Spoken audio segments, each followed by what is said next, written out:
Gajimu kecil, cukup makan tempe. Begitulah bentakan Pratama, seorang eksekutif sukses yang arogansi finansialnya sudah mencapai ubun-ubun, meremehkan kontribusi istrinya, Adelia. Pria itu tanpa ampun memangkas jatah bulanan Adelia hanya menjadi Rp500.000. Menganggap uang tersebut sudah lebih dari cukup untuk kebutuhan sekelas istrinya yang ia anggap hanya di rumah. Pratama tidak tahu bahwa di balik keheningan elegan Adelia, ada rencana balas dendam dingin yang siap dieksekusi, sebuah pembalasan yang jauh lebih mematikan daripada sekadar teriakan. Keesokan paginya, saat Pratama bersiap untuk meeting virtual dengan klien multinasional, ia terkejut saat layar laptopnya mendadak gelap total. Ponselnya kehilangan sinyal Wi-Fi, bahkan keran air di kamar mandinya hanya mengeluarkan bunyi ngok-ngok menyedihkan. Pratama panik luar biasa, sementara Adelia hanya menatapnya dari balik cangkir tehnya, tersenyum sinis dan berbisik, "Uang 500.000 mana cukup?" "Halo, selamat datang di Dira Story. Saya harap hari kalian selalu dipenuhi dengan rezeki melimpah dan senyum kemenangan. Sebelum kita mulai drama balas dendam elegan ini, coba absen di kolom komentar, tonton dari kota mana kalian hari ini?" Lampu kristal yang tergantung di ruang tamu Pratama dan Adelia memancarkan cahaya hangat, menimpa lantai marmer putih yang bersih tak bernoda. Aroma diffuser berkelas dari Jo Malone tercium samar, berpadu dengan wangi kopi premium yang baru diseduh. Rumah itu adalah perwujudan sempurna dari kesuksesan finansial, sebuah sanktuari kemewahan di tengah hiruk-pikuk Jakarta. Pratama Setiawan, 35 tahun, berjalan menuruni tangga dengan percaya diri. Kemeja charcoal grey yang ia kenakan menjuntai sempurna di tubuh atletisnya, menonjolkan aura seorang eksekutif yang memegang kendali penuh atas segalanya. Ia membenarkan arloji Rolex Submariner di pergelangan tangannya, lantas melirik sekilas ke arah Adelia Sanjaya yang sedang merapikan meja makan. "Kau sudah atur driver untuk mencuci mobilku, Del? Jangan sampai ada setitik debu pun. Aku ada janji makan siang penting," ujar Pratama dengan nada yang lebih condong ke perintah daripada pertanyaan. Matanya sibuk membaca berita ekonomi di tablet, tidak benar-benar fokus pada istrinya. Adelia, 32 tahun, hanya mengangguk pelan. Dia mengenakan midi dress berwarna beige yang sederhana namun memancarkan kemewahan, rambut lurusnya disisir rapi tanpa celah. Secara kasat mata, Adelia adalah definisi trophy wife yang sempurna. Cantik, anggun, dan selalu siap memenuhi setiap kebutuhan suaminya. Namun, di balik keanggunannya, ada sebuah beban yang tersembunyi. "Sudah, Mas. Dion akan menjemputnya jam 10. Semua sudah beres," jawab Adelia dengan suara tenang. Pratama lantas beralih ke sofa Chesterfield di ruang keluarga, membuka laptop tipisnya. "Bagus. Lain kali jangan menunggu aku yang menyuruh. Kau harus inisiatif, Del. Semua ini butuh biaya mahal. Jadi aku perlu fokus pada pekerjaan, bukan detail kecil rumah tangga." Kalimat itu, seperti biasa, menusuk hati Adelia. Ia tahu betul detail kecil rumah tangga itulah yang sebenarnya menjadi tulang punggung kestabilan hidup mereka. Sejak menikah, Adelia memang melepaskan pekerjaannya yang cukup mapan di sebuah firma konsultan keuangan. Pratama meminta ia fokus mengurus rumah dan menjanjikan hidup yang serba cukup. Namun, cukup, versi Pratama hanyalah permukaan yang indah, cicilan mobil mewah, kartu kredit untuk barang-barang branded, dan biaya klub golf eksklusif. Biaya operasional rumah tangga yang benar-benar esensial, justru luput dari perhatian Pratama. Ia selalu berdalih, biaya rumah itu kecil, gampang itu, dan memberikan uang tunai dalam jumlah yang tidak pernah cukup untuk menutupi semua tagihan bulanan. Setelah Pratama mulai tenggelam dalam email dan panggilan teleponnya, Adelia bergegas ke ruang kerjanya yang kecil di lantai atas. Ia membuka laptop dan mengakses rekening tabungannya. Sorot mata Adelia kini dipenuhi kekhawatiran yang mendalam. Pada bulan ini, total tagihan yang harus dibayar adalah listrik PLN, rumah super besar tentu boros Rp2.800.000, air PAM, Rp750.000, internet fiber optik, untuk kecepatan meeting Pratama Rp650.000, berlangganan TV kabel dan streaming services, wajib ada di semua kamar Rp1.100.000, gas dan lain-lain, Rp300.000.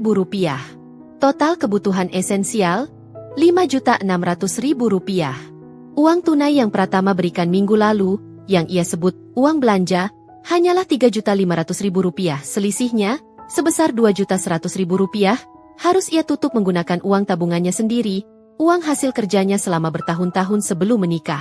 Adelia menggigit bibir bawahnya, jarinya menelusuri layar.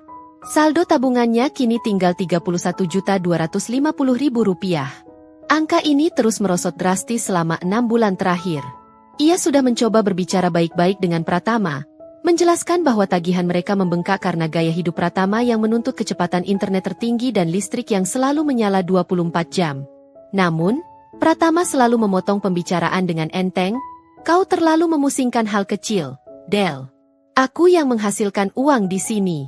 Ikuti saja aturanku." Kini, Adelia merasa tertekan antara dua pilihan, membiarkan tagihan menunggak, yang berisiko fatal untuk pekerjaan Pratama, atau menguras habis sisa tabungannya. Mengingat sifat Pratama yang sangat bergantung pada koneksi internet dan listrik untuk pekerjaannya, Adelia tahu, konsekuensi dari kegagalan membayar akan sangat dramatis. Sambil memandangi data-data angka di layar laptop, Adelia menghela napas panjang, memasang kembali topeng ketenangan. Ia memutuskan untuk membayar semua tagihan bulan ini, menguras tabungan pribadinya hingga menyisakan Rp29.150.000. Ia harus segera mencari cara untuk menghentikan kebiasaan Pratama meremehkan pengeluaran rumah tangga. Ia kembali ke ruang keluarga untuk mengambil cangkir kopi Pratama. Saat ia melangkah, Pratama menutup laptopnya dengan keras. "Del, sini sebentar," panggil Pratama, nadanya serius. Adelia mendekat, menundukkan kepala, siap mendengarkan. "Aku baru saja menghitung ulang semua pengeluaran. Biaya hidup kita terlalu tinggi, Del. Terlalu banyak uang yang keluar untuk belanja dapur, dan aku lihat, kau sering membeli makanan yang mahal-mahal. Kau harus lebih irit. Gajiku memang besar, tapi bukan berarti kita bisa boros." Adelia tercekat. Boros? Dia baru saja mengorbankan 2 juta tabungannya untuk membayar tagihan vital, dan kini dia dituduh boros? Pratama mengambil dompetnya dan mengeluarkan beberapa lembar uang ratusan ribu. Gerakannya dilakukan seolah ia sedang memberikan sedekah. "Mulai bulan ini, aku akan lebih ketat. Jatahmu, uang belanja, dan biaya operasional kecil-kecil, semua kumasukkan dalam satu paket. Rp500.000. Kau bisa makan tempe, itu jauh lebih sehat. Jangan manja minta daging lagi." Adelia berdiri membeku. Pandangannya tidak lagi lembut. Matanya kini memancarkan api kemarahan dan penghinaan yang tertahan. 500.000? Itu tidak cukup untuk membayar tagihan wifi saja. Apalagi untuk kebutuhan dapur dan sisanya. "Kau dengar, Del? Gajimu kecil, cukup makan tempe." Bentak Pratama, tanpa sedikit pun rasa bersalah, hanya merasa puas karena telah menertibkan keuangan rumah tangganya. Adelia memejamkan mata sejenak. Ketika ia membukanya, Adelia tersenyum tipis. Sebuah senyum yang tak terbaca, seolah baru saja merumuskan sebuah ide brilian. "Baik, Mas Pratama. Kalau begitu, mulai bulan ini, aku akan irit." "Sangat irit, sesuai maumu," balas Adelia, mengambil uang 500.000 itu dengan gerakan yang sangat tenang. Pratama sama sekali tidak menyadari bahwa ia baru saja menyalakan bom waktu di rumahnya sendiri. Uang Rp500.000 itu tidak akan pernah digunakan untuk membeli tempe. Ia akan menggunakannya untuk hal yang jauh lebih penting, membeli ketenangan dan balas dendam. Adelia menyimpan uang itu di dalam lacinya, bersama dengan sebuah catatan kecil yang berisi total tagihan bulan lalu. Ia kembali ke ruang kerjanya, membuka laptop, dan mulai melakukan panggilan telepon pertama. Bukan ke tukang sayur, melainkan ke customer service PLN. "Saya ingin memutus layanan. Mulai hari ini," kata Adelia. Suaranya mantap, matanya bersinar dingin. Babak balasan elegan telah dimulai. Keheningan di rumah Pratama dan Adelia malam itu terasa lebih tegang daripada biasanya. Seolah ada medan magnet tak terlihat yang menarik semua udara hangat keluar dari ruangan. Setelah insiden bentakan Pratama perihal jatah uang belanja, Adelia telah memulai aksinya. Malam itu, Adelia menyajikan makan malam. Di atas meja makan marmer hitam yang mewah, hanya ada sepiring nasi putih mengepul, sambal yang sedikit, dan 2 potong besar tempe goreng yang disajikan dengan sangat elegan, dihiasi sedikit daun peterseli untuk kesan berkelas. Tidak ada daging stik wagyu kesukaan Pratama, tidak ada salmon Norwegia, bahkan tidak ada udang butter garlic yang biasa mereka santap. Pratama pulang larut malam, tampak lelah namun tetap sombong dengan setelan jas mahal yang masih melekat di tubuhnya. Ia segera duduk di kursinya, melempar tas kulitnya ke sofa terdekat, dan meraih ponselnya. Namun, pandangannya langsung tertuju pada piring di hadapannya. "Ini apa?" tanya Pratama. Suaranya naik 1 oktav, menunjukkan ketidakpuasan yang ekstrim. Adelia duduk di seberangnya dengan sangat tenang, mengambil serbet linen dan menaruhnya di pangkuan. Ia tersenyum, senyum yang sama sekali tidak mencapai matanya. "Tempe goreng, Mas. Protein nabati. Kau bilang aku harus irit, bukan? Ini adalah makanan yang sangat irit, bergizi, dan harganya hanya 1/10 dari harga 1 porsi ribe di supermarket langganan kita," jawab Adelia, nadanya datar dan logis, tanpa emosi. Pratama meletakkan garpunya dengan suara berdentang di atas piring. "Del, jangan kekanak-kanakan. Kau tahu maksudku bukan hanya soal tempe. Maksudku adalah manajemen uang belanja. Aku ingin kita lebih bijak, bukan makan seperti ini. Apa kata orang kalau mereka tahu aku makan tempe di rumah semewah ini?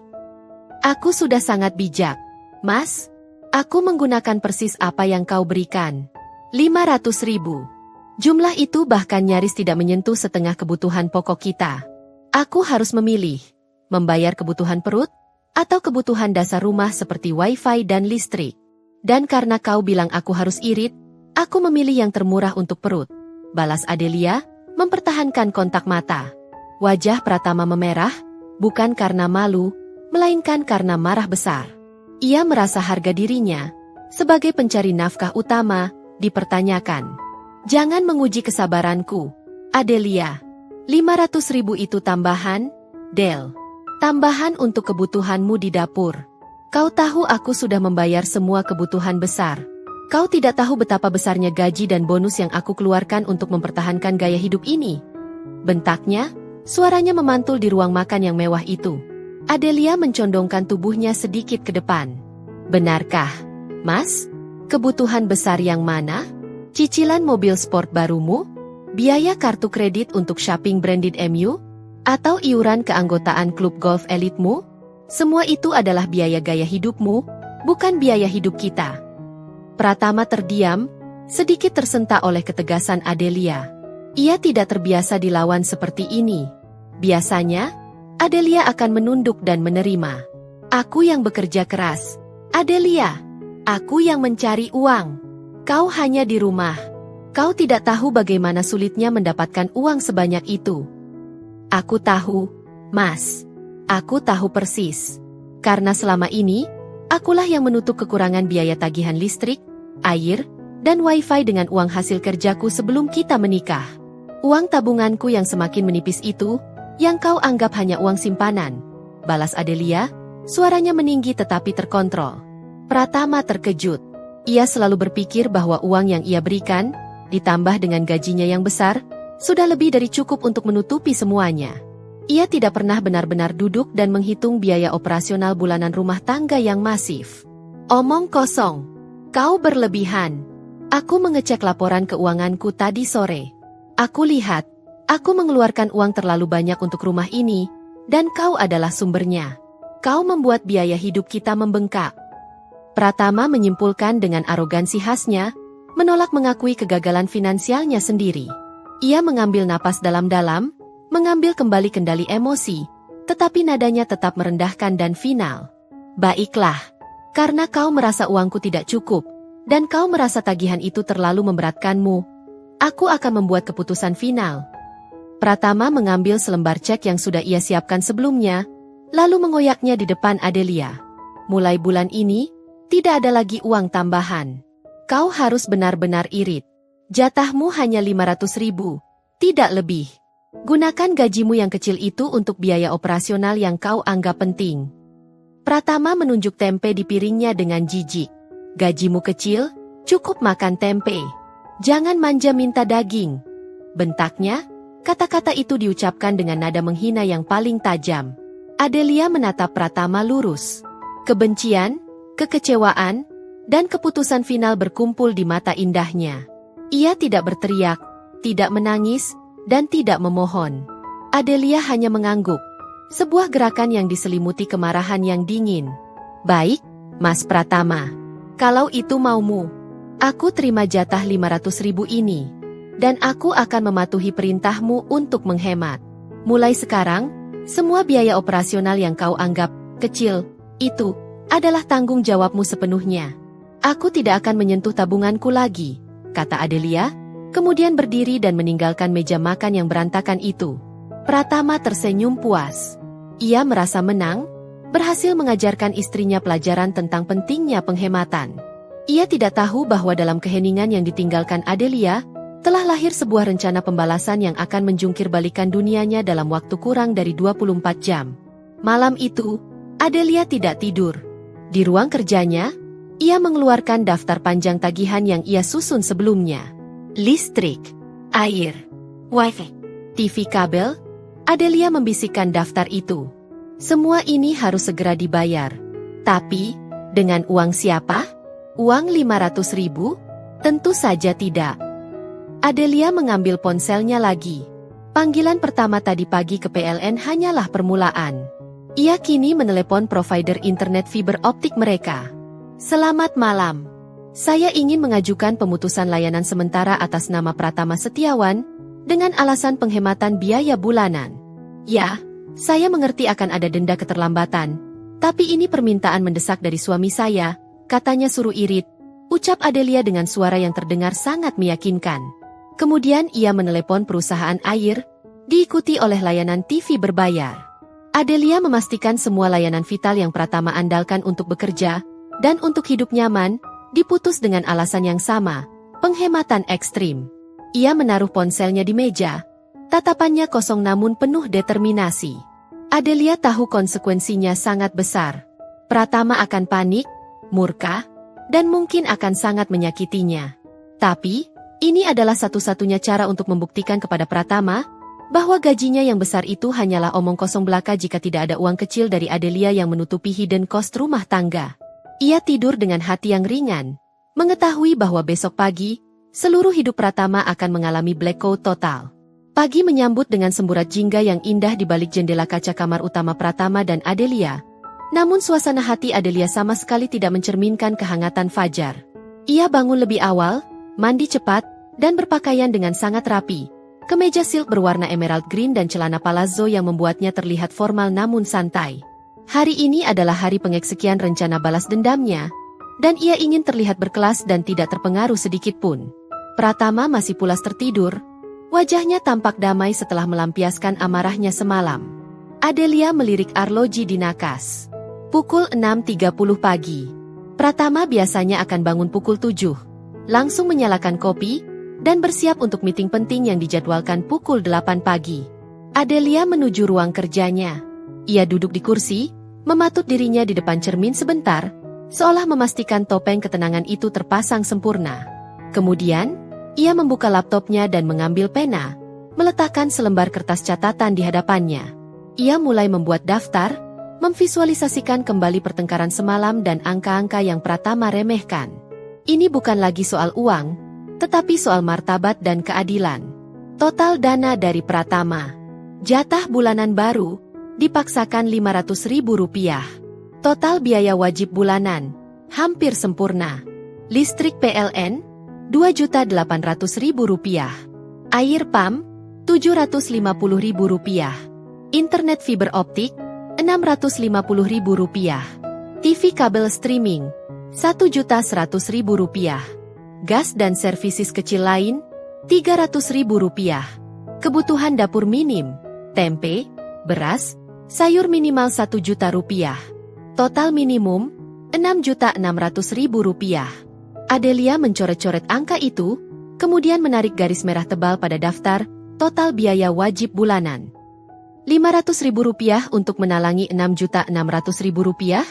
Dia benar-benar meremehkanku, bisik Adelia pada dirinya sendiri. Adelia kemudian mengambil kembali ponselnya. Ia sudah menelepon PLN, PAM, dan provider internet semalam. Namun, ia ingin memastikan semua link vital Pratama terputus.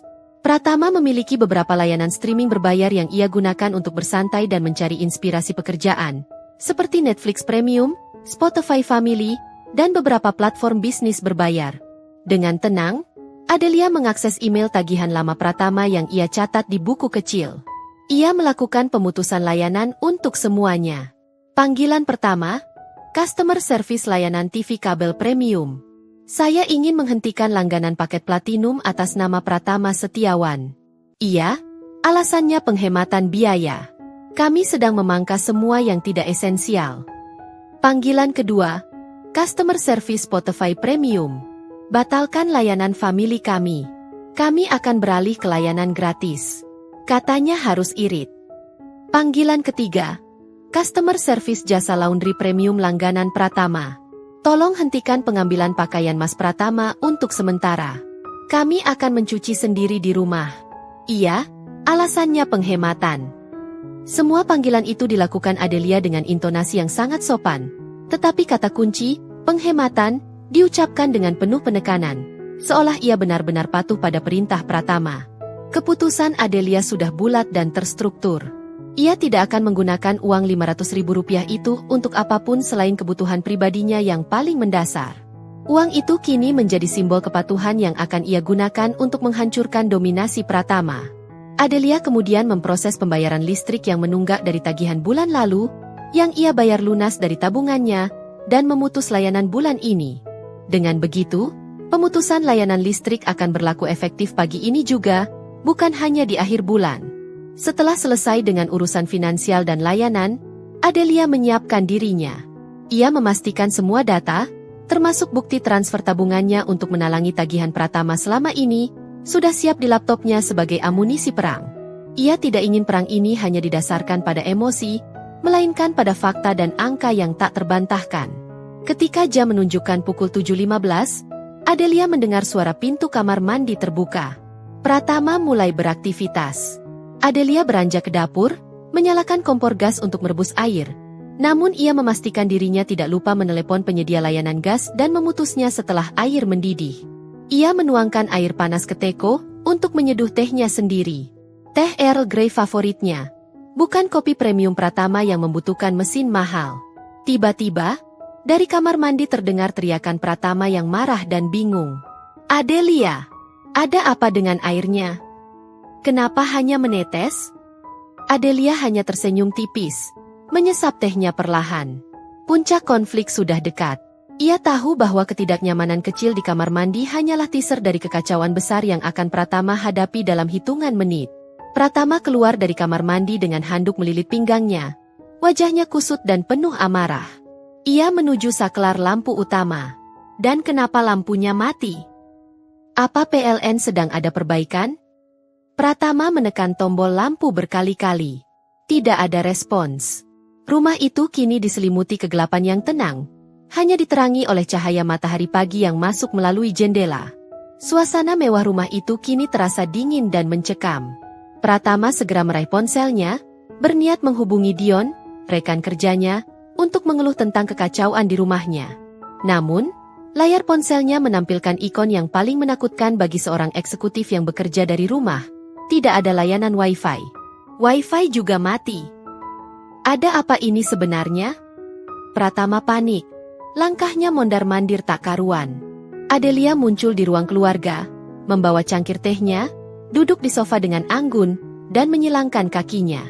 Ia menatap suaminya yang panik dengan tatapan yang penuh kemenangan, seolah berkata, "Selamat datang di realitas yang kau ciptakan sendiri, Mas."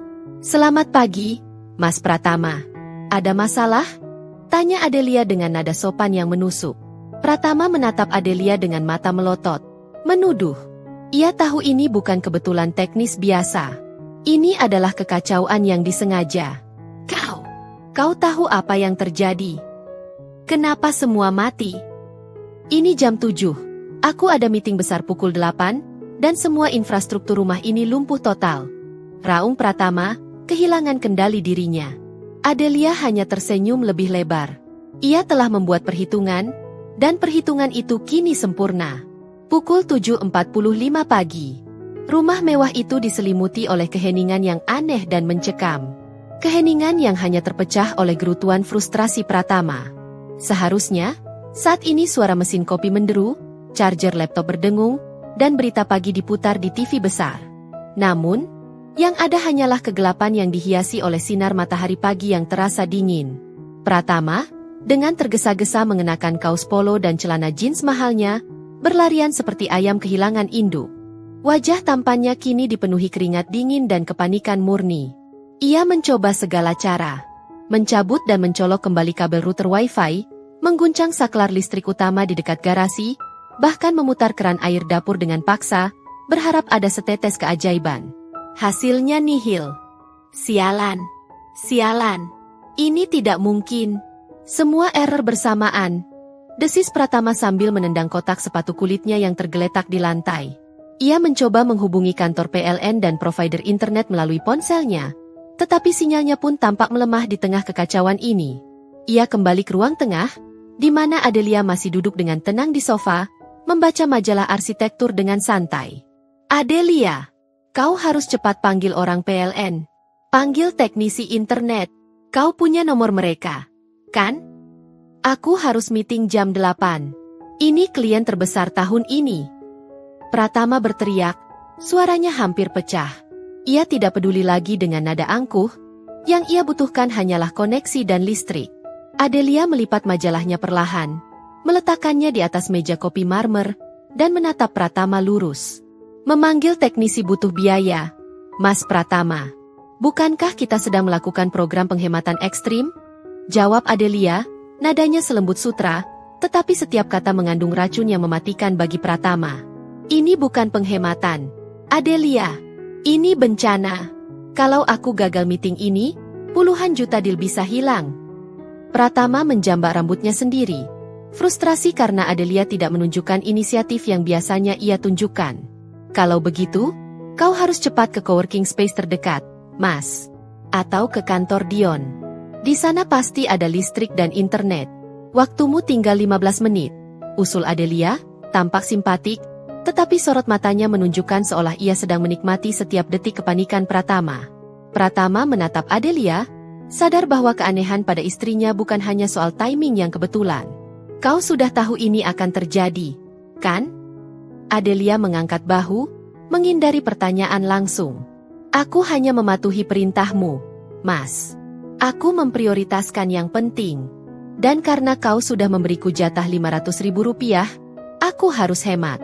Menurutku, yang paling hemat adalah tidak mengeluarkan uang sama sekali. Pratama tidak punya waktu untuk berdebat lebih lanjut.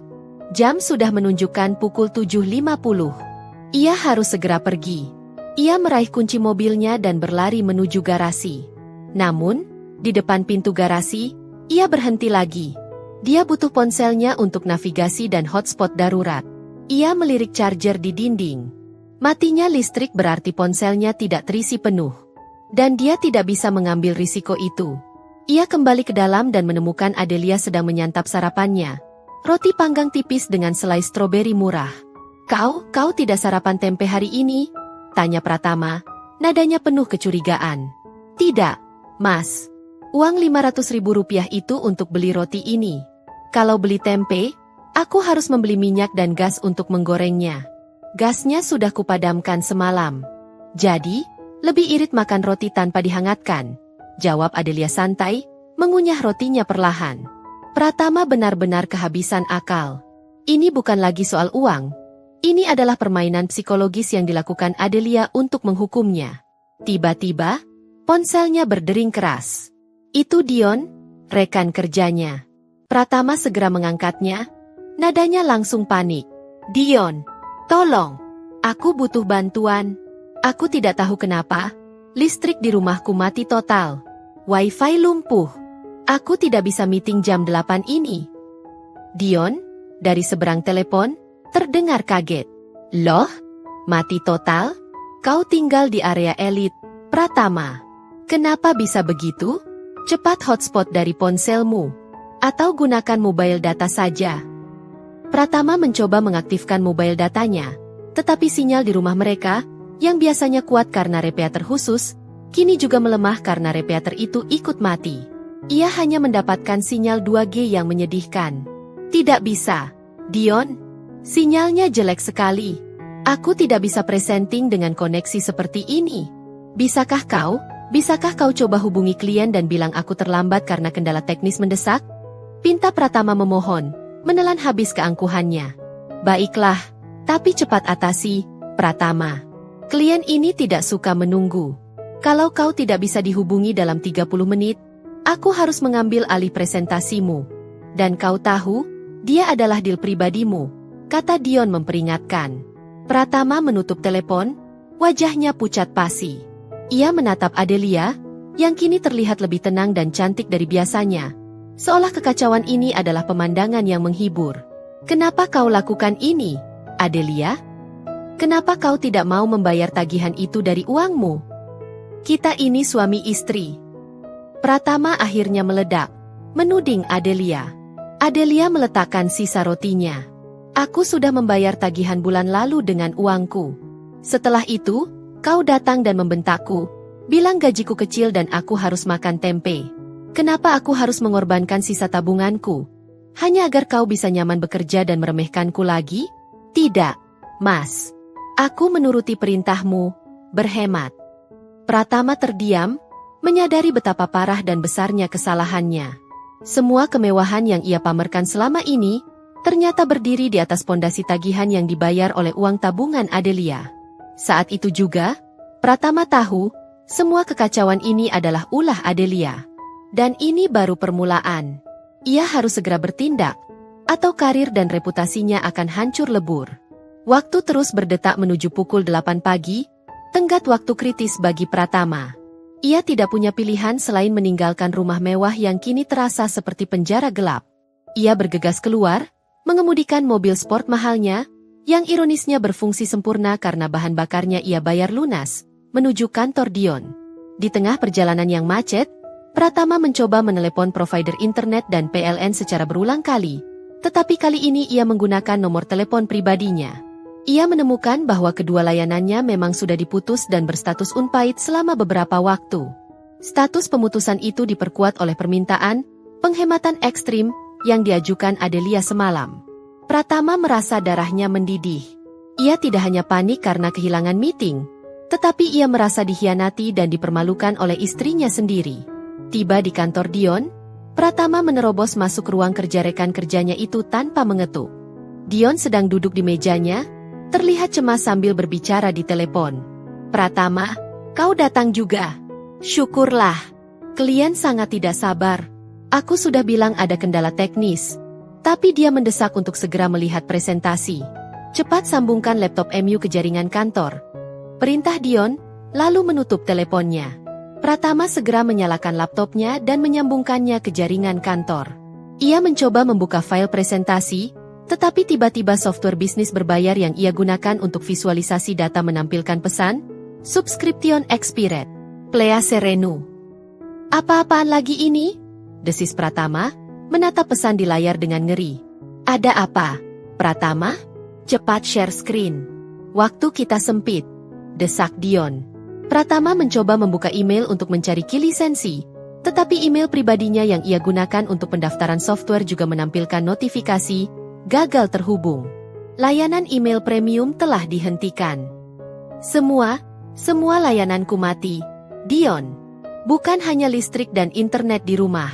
Software presentasi, email premium, bahkan Spotify untuk playlist konsentrasiku juga mati. Ujar Pratama, suaranya parau. Ia kini benar-benar lumpuh secara profesional. Dion menatap Pratama dengan pandangan aneh. Layanan email dan software mati? Itu kan layanan langganan yang mahal. Pratama, kenapa kau putus? Bukankah itu esensial untuk pekerjaanmu? Aku tidak memutusnya. Ini pasti Adelia. Dia yang memutusnya dengan alasan penghematan.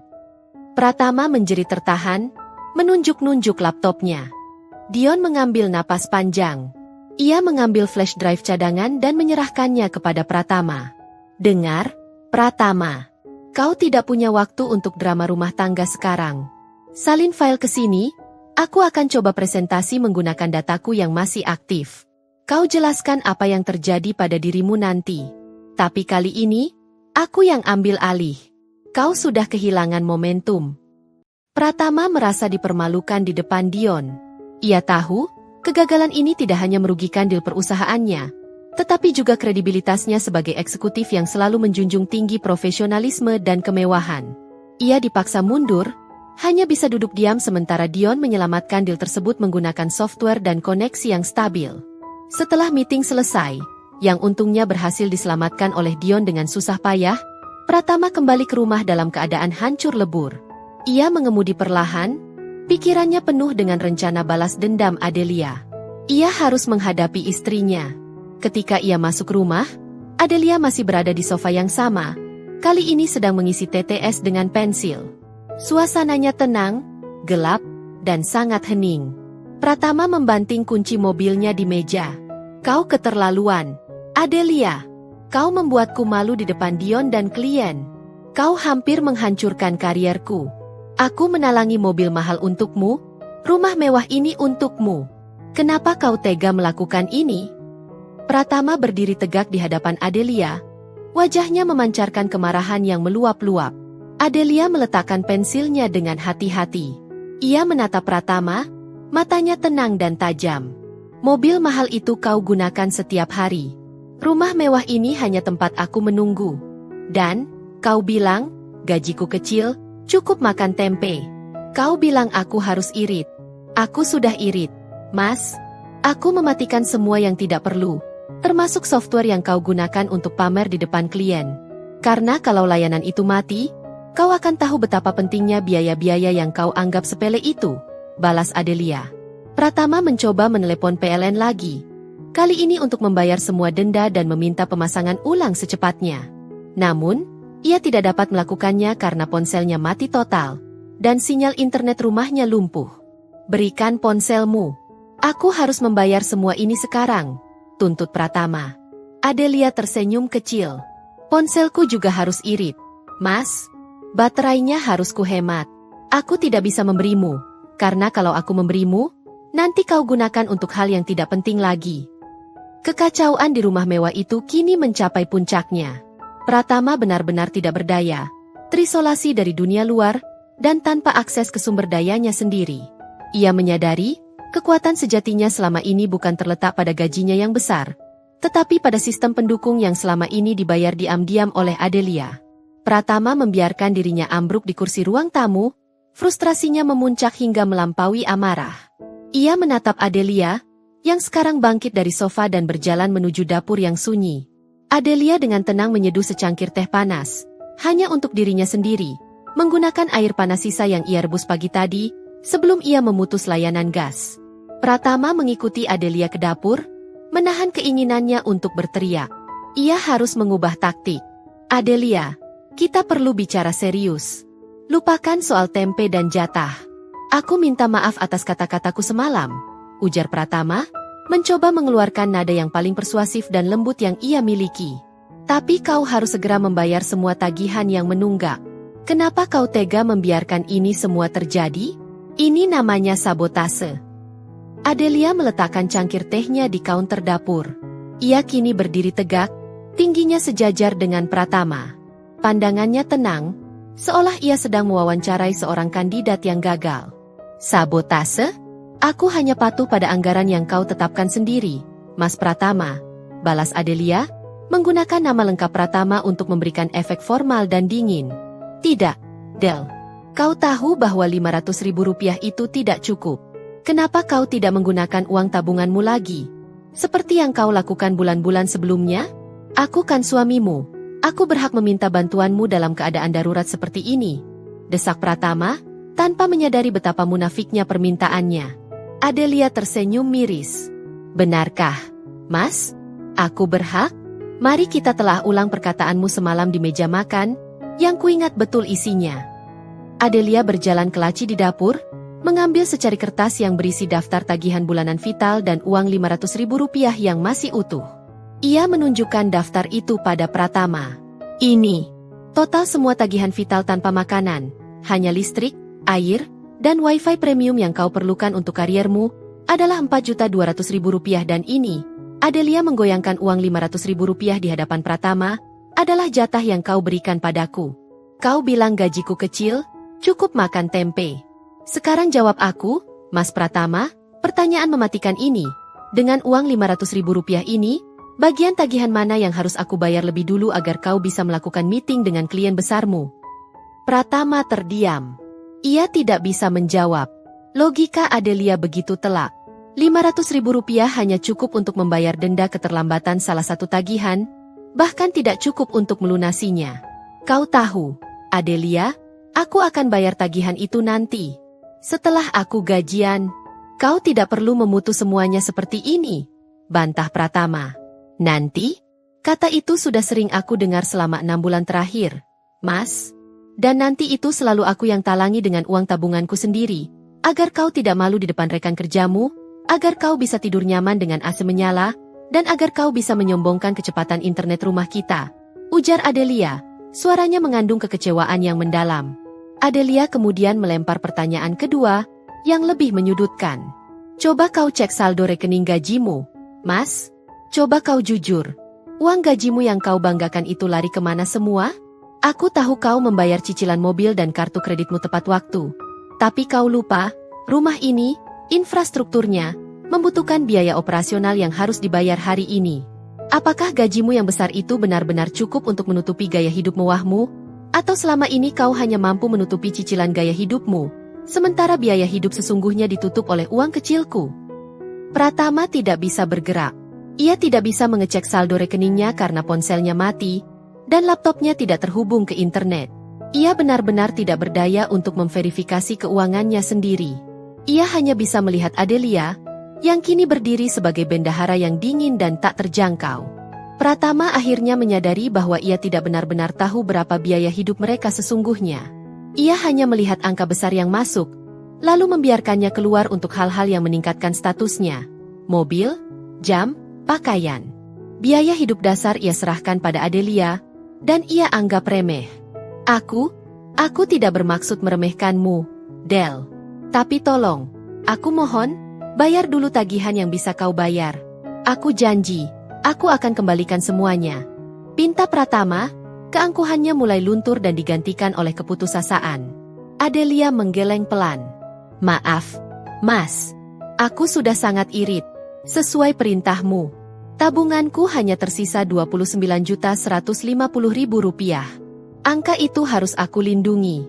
Aku tidak akan menyentuh uang itu lagi hanya karena kau ingin nyaman. Kalau kau mau listrik, air, dan wifi menyala, kau harus membayar semua denda dan biaya pemasangan ulang, hari ini juga. Dan kau harus mencari cara sendiri untuk menghubungi pihak provider, tanpa bantuan uang atau sinyal dariku. Adelia telah mengubah situasi dari pertengkaran emosional menjadi negosiasi bisnis yang dingin. Ia adalah pemegang kekuasaan, dan Pratama adalah pihak yang membutuhkan. Pratama menatap Adelia dengan tatapan antara tidak percaya dan marah. Ia merasa seolah sedang berhadapan dengan orang asing, bukan istrinya yang selama ini dikenal pasrah. Ia kini tahu bahwa ia telah meremehkan kecerdasan dan kemampuan finansial Adelia. Jadi, kau sengaja membiarkan aku terisolasi seperti ini? Kau membiarkan semua dealku terancam hanya untuk membuktikan argumenmu? Itu namanya kekejaman, Adelia. Tukas Pratama, suaranya kembali meninggi, mencoba menggunakan kekuatan emosional untuk menggoyahkan Adelia. Adelia menyesap tehnya lagi, lalu menatap Pratama dengan pandangan yang membuat pria itu merasa telanjang dan terekspos. Aku sudah sangat jelas, Mas Pratama. Katanya suruh irit? Uang 500.000 mana cukup bayar wifi? Jadi aku putus semuanya biar irit sesuai maumu. Aku menuruti instruksimu untuk sangat irit. Dan bagiku, irit artinya memprioritaskan diri sendiri dan melindungi aset pribadi yang tersisa. Jawab Adelia, nadanya datar, tanpa ada rasa bersalah. Pratama menunjuk daftar tagihan di tangan Adelia. Kau bisa saja membayar hanya tagihan internet. Itu yang paling penting untuk pekerjaanku. Kenapa listrik juga kau putus? Kenapa air? Sederhana, Mas. Listrik itu paling mahal, hampir 3 juta. Kalau aku bayar listrik, uang Rp500.000 itu tidak bersisa sama sekali. Lalu, bagaimana aku makan? Air juga sama. Selain itu, Adelia meletakkan kertas itu. Bagaimana aku bisa membayar tagihan itu? Kalau di benakmu, aku hanyalah istri yang gajinya kecil, yang cukup makan tempe. Aku memutuskan bahwa aku tidak mampu lagi menalangi gaya hidup premium MU. Adelia kemudian menjelaskan duduk perkaranya secara gamblang, seperti seorang auditor yang membongkar kecurangan. Selama ini, uang gajimu yang besar itu hanya menutupi image luar. Kau membayar cicilan mobil mewah, membership golf, brand pakaianmu, dan saldo kartu kreditmu. Semua itu adalah biaya branding yang membuatmu terlihat sukses. Sementara biaya esensial rumah tangga, seperti listrik, air, dan koneksi internet yang wajib ada agar brand itu tetap berfungsi, selalu kau anggap remeh dan kau serahkan padaku. Setiap bulan, Mas, aku mengeluarkan minimal 3 juta rupiah hingga 4 juta rupiah dari uang hasil kerjaku, hanya untuk menutupi selisih anggaran rumah tangga yang kau berikan. Aku melakukannya agar kau tidak malu, agar hidup kita terlihat sempurna. Tapi apa yang aku dapat? Bentakan dan penghinaan. Kau bilang tabunganku kecil, dan gajiku tidak ada artinya. Jadi, aku berhenti. Aku mengembalikan tanggung jawab itu sepenuhnya padamu, kata Adelia. Kata-kata Adelia menghantam Pratama seperti palu godam. Ia menyadari kebenaran brutal dari situasi tersebut. Ia memang selalu bangga dengan gajinya, tetapi ia tidak pernah benar-benar menggunakannya untuk menopang pondasi dasar kehidupan. Ia adalah seorang eksekutif yang bangkrut secara operasional rumah tangga. Aku tidak menyadari jumlahnya sebesar itu. Aku pikir, semua sudah terotomasi. Pratama bergumam, keangkuhannya kini benar-benar telah luntur, digantikan oleh rasa malu dan penyesalan. Adelia tidak memberikan ampun. Aku sudah mencoba mengingatkanmu, Mas. Aku sudah mencoba berbicara baik-baik. Tapi kau selalu memotongku dengan kalimat, aku yang cari uang, kau tidak usah pusing.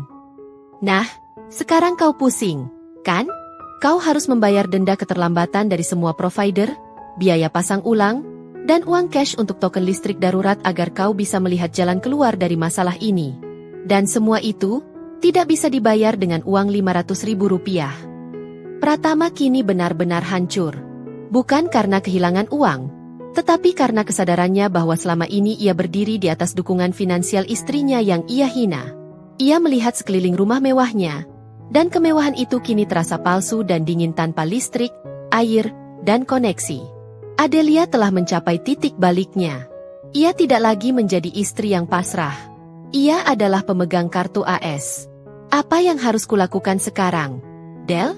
Aku tidak bisa menghubungi siapapun tanpa listrik dan sinyal yang stabil. Ponselku mati. Pratama bertanya, mengakui ketidakberdayanya di hadapan Adelia. Adelia menatap jam di dinding yang juga sudah berhenti berdetak. Ia tahu ini adalah momennya untuk menetapkan syarat. Keputusasaan terlihat jelas di wajah Pratama. Ia tahu, Adelia kini adalah satu-satunya jalan keluar dari kekacauan total yang mengancam karirnya. Ia duduk di lantai marmer yang dingin, menjauh dari Adelia, membiarkan dirinya tenggelam dalam penyesalan. Adelia, aku minta maaf. Aku mengakui kesalahanku, ujar Pratama, suaranya pelan dan serak, sebuah pengakuan yang sangat jarang ia ucapkan. Aku benar-benar tidak menyadari betapa besar kontribusimu.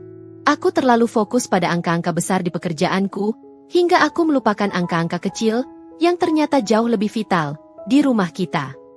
Pratama menatap Adelia dengan mata memohon. Aku terlalu sombong. Aku merasa gajiku adalah satu-satunya tolok ukur kesuksesan, dan aku meremehkan usahamu dalam mengelola rumah. Aku bahkan menghinamu dengan kata-kata yang begitu kejam. Gajimu kecil, cukup makan tempe.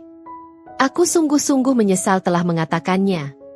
Adelia mendengarkan tanpa interupsi, mempertahankan ketenangan dan jarak emosionalnya.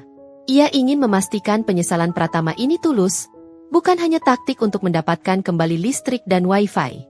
Mas Pratama, penyesalanmu tidak akan mengembalikan semua uang tabunganku yang sudah aku korbankan untuk menutupi kekuranganmu selama ini. Balas Adelia, tetap fokus pada fakta finansial, bukan emosi. Aku tahu. Aku akan mengembalikannya. Adelia. Semua. Berapapun jumlahnya, aku akan ganti. Tapi aku butuh bantuanmu sekarang. Aku lumpuh total. Aku bahkan tidak bisa mengecek mutasi rekeningku atau menghubungi customer service karena sinyal dan baterai handphoneku mati, kata Pratama. Situasi Pratama memang ironis. Seorang eksekutif yang gajinya puluhan juta, kini tidak mampu membayar tagihan listrik darurat yang harganya mungkin hanya ratusan ribu rupiah, karena ia terputus dari sumber dayanya. Ia harus mengakui, selama ini ia hanya mampu memindahkan uang dari satu rekening ke rekening cicilan, tetapi ia tidak mampu mengoperasikan kebutuhan dasar hidup. Aku yakin gajimu cukup untuk menutupi semua ini, Mas. Tetapi kau tidak punya sistem. Kau tidak punya kendali. Kau hanya membiarkan uangmu lari ke gaya hidup, bukan ke kebutuhan hidup. Adelia menyimpulkan masalah utama mereka. Pratama mengangguk lemah. Kau benar. Aku gagal sebagai manajer keuangan rumah tangga. Aku hanya tahu cara menghasilkan, bukan cara mengalokasikan. Aku berjanji, aku akan mengubah ini, Adelia. Aku akan bersikap transparan. Aku akan menghargai setiap pengeluaran, sekecil apapun itu. Ini adalah momen pengakuan yang Pratama butuhkan. Ia menyadari bahwa kemewahan mereka selama ini adalah ilusi yang ditopang oleh kesabaran dan tabungan Adelia. Adelia tahu, Pratama telah mencapai titik terendah. Kehancuran karirnya yang nyaris terjadi jauh lebih efektif daripada sekadar pertengkaran mulut. Namun, ia tidak boleh membiarkan Pratama kembali ke pola lama hanya karena ia merasa kasihan. Baik, Mas. Aku hargai penyesalanmu. Tapi penyesalan itu harus diikuti dengan tindakan yang jelas dan pertanggungjawaban, kata Adelia. Untuk sementara, aku akan meminjamkan ponselku untuk 1 kali telepon darurat, menghubungi Dion. Kau bisa memintanya datang membawakan powerbank dan uang tunai darurat. Setelah itu, kita bicara syarat untuk mengembalikan semua layanan premium yang sudah aku putus. Pratama segera bangkit. Matanya berbinar penuh harapan. Terima kasih, Adelia. Terima kasih banyak. Aku janji, aku akan membayar mahal untuk semua ketidaknyamanan ini. Adelia menyerahkan ponselnya. Ia memberi Pratama batas waktu 5 menit untuk menelepon Dion, sambil dia berdiri mengawasi. Ia memastikan, Pratama hanya meminta bantuan logistik, dan bukan mengeluhkan perbuatannya. Pratama menuruti dengan patuh. Setelah Pratama selesai, Adelia langsung menarik kembali ponsel itu, tidak memberikan kesempatan sedikit pun. Kini, bola berada di tangan Adelia. Ia telah berhasil menarik Pratama dari singgasana arogansinya. Sekitar 1 jam kemudian, Dion tiba di rumah Pratama. Ia membawa powerbank berkapasitas besar, dompet berisi uang tunai, dan tentu saja, ekspresi bingung melihat rumah Pratama yang gelap dan sunyi. Dion hanya bisa menggelengkan kepala, terheran-heran dengan situasi rumah tangga Pratama yang mendadak dramatis. Pratama segera mengisi daya ponselnya dan menyambungkan laptop ke hotspot Dion. Ia langsung bekerja cepat, menelepon semua provider yang telah Adelia putus. Namun, ia segera menghadapi tembok baru, birokrasi dan denda. Apa? Denda keterlambatan 4 kali lipat. Dan biaya pemasangan ulang untuk layanan internet harus menunggu minimal 3 hari kerja? Teriak Pratama melalui telepon, wajahnya kembali tegang. Adelia, yang sedang duduk di ruang keluarga bersama Dion, menikmati tehnya, tersenyum kecil. Ia tahu Pratama tidak akan mendapat kemudahan. Setelah Pratama selesai dengan panggilan telepon yang menyebalkan itu, Dion pamit, meninggalkan Pratama sendirian dengan tugas beratnya. Pratama menghitung semua biaya yang harus ia keluarkan saat itu juga.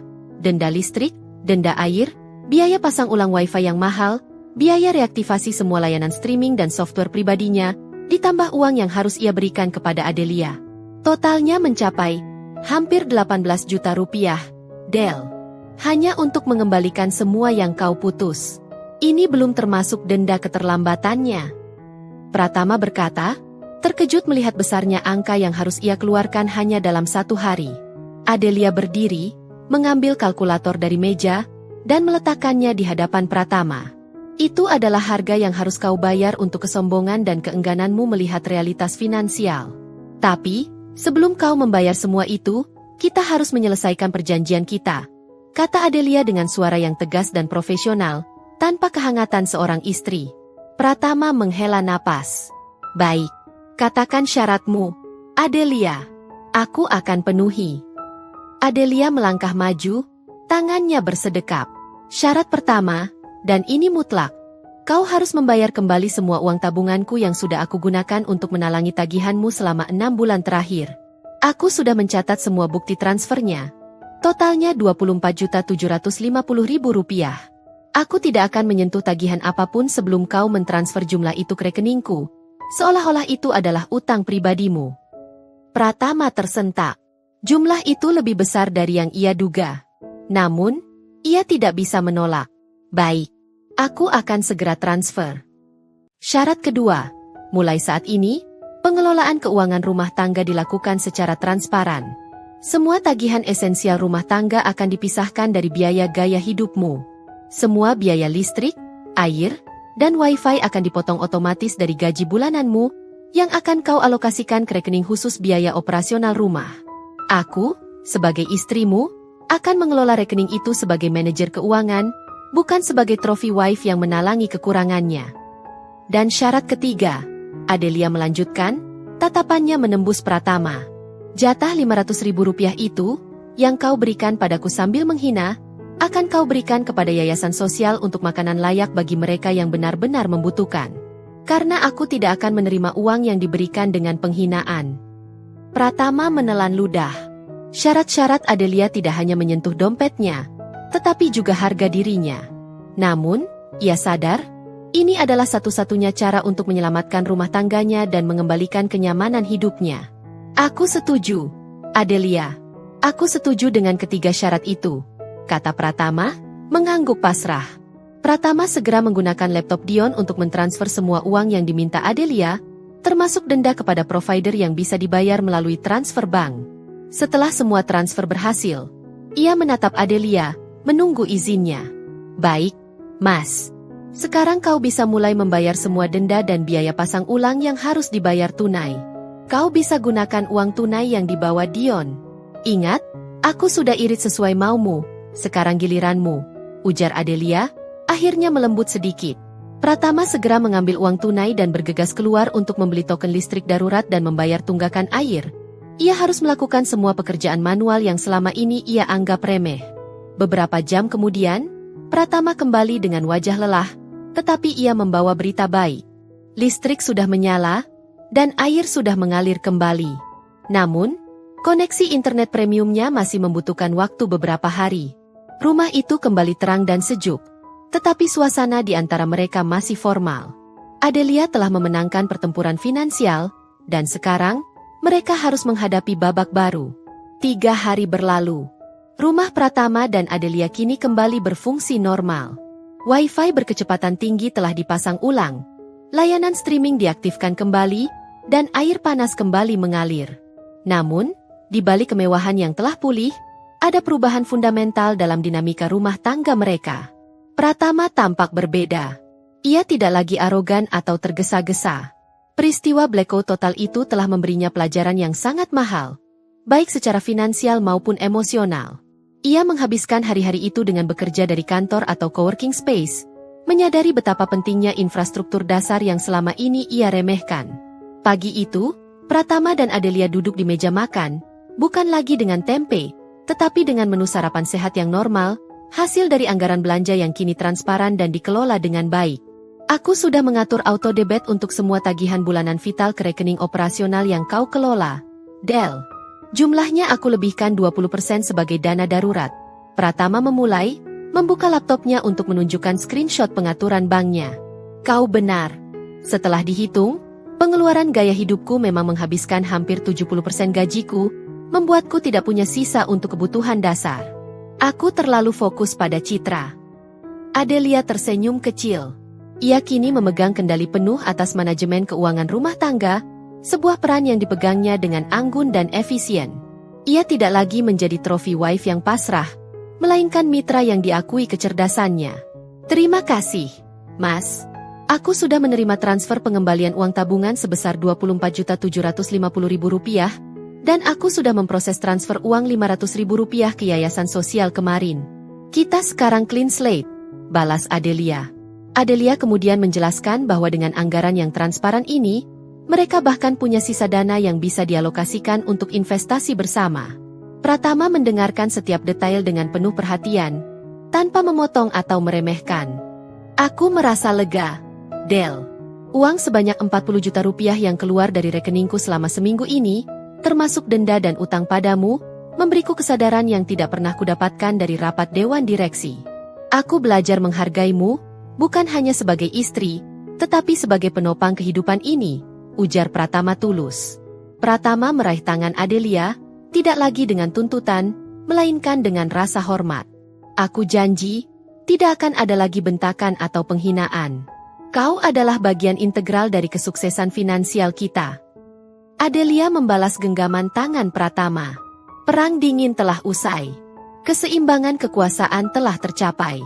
Ia kini dihormati, didengarkan, dan yang paling penting, diakui kontribusinya.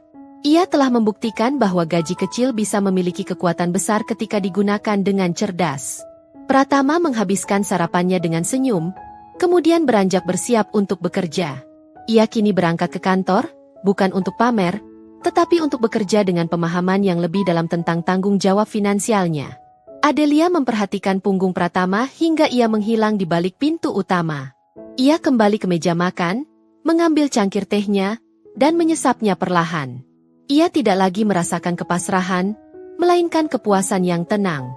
Ia telah membalikan keadaan, mengubah hinaan menjadi kemenangan elegan. Adelia melihat ke arah handphonenya. Layarnya menyala, menampilkan saldo rekening tabungannya yang kini kembali utuh dan bahkan bertambah. Ia tersenyum. Senyum kemenangan yang dingin, namun memancarkan kelegaan. Kisah Pratama dan Adelia mengajarkan kita bahwa kekayaan sejati bukanlah tentang seberapa besar uang yang kita hasilkan, tetapi seberapa bijak kita mengelolanya dan seberapa besar kita menghargai setiap kontribusi, sekecil apapun. Jangan biarkan kesombongan finansial membutakan mata kita terhadap hidden cost kehidupan. Karena, di balik kemewahan yang kita pamerkan, bisa jadi ada seseorang yang diam-diam mengorbankan segalanya hanya agar lampu di rumahmu tetap menyala. Jika kamu menyukai alur cerita balas dendam elegan ini, jangan lupa tekan tombol like dan subscribe ke channel Dira Story untuk kisah-kisah penuh intrik dan pelajaran hidup lainnya. Sampai jumpa di drama berikutnya.